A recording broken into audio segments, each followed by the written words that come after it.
You know, most of the items on my website, www.musixnow.com, are educational things.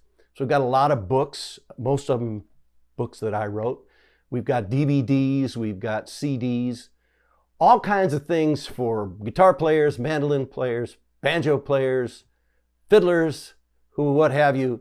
It's a good stop for finding different technique and repertoire books. But a few years ago, I decided I wanted to diversify a little bit.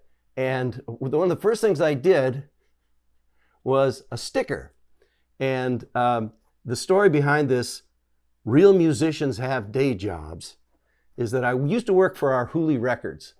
And it was great to work at that place. It was really magical.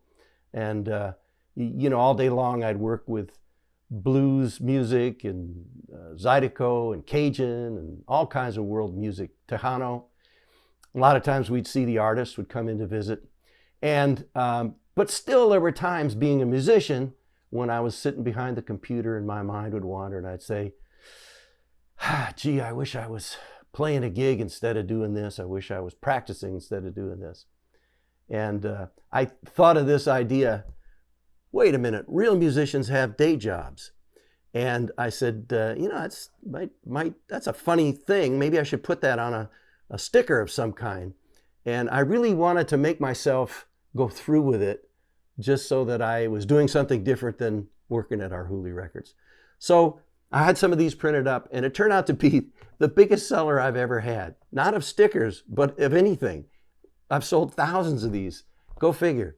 And there was a music store attached to our Hooley Records called Down Home Music, the world's greatest record store, by the way.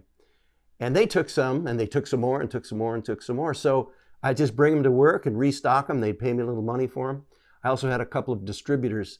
So I've actually seen these in different places around the world on guitar cases and bumpers and such. So that's the story of that one. And this one here was, I was playing some festivals one time. I played banjo also.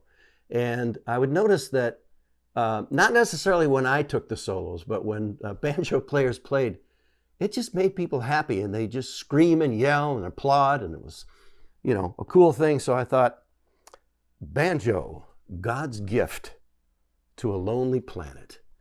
And I'm not sure if banjo players buy these or people that play with banjo players buy these, but nonetheless, there you have another sticker. And the third one here is Bluegrass Jazz for Rednecks. I've always thought of bluegrass, playing it, I've loved to play it, and it's really basically an improvisational music, which jazz is also. And, you know, a lot of people categorize different music as more sophisticated or less sophisticated. But to me, bluegrass music is highly sophisticated, wonderful music, and it's improvisational. It's like jazz.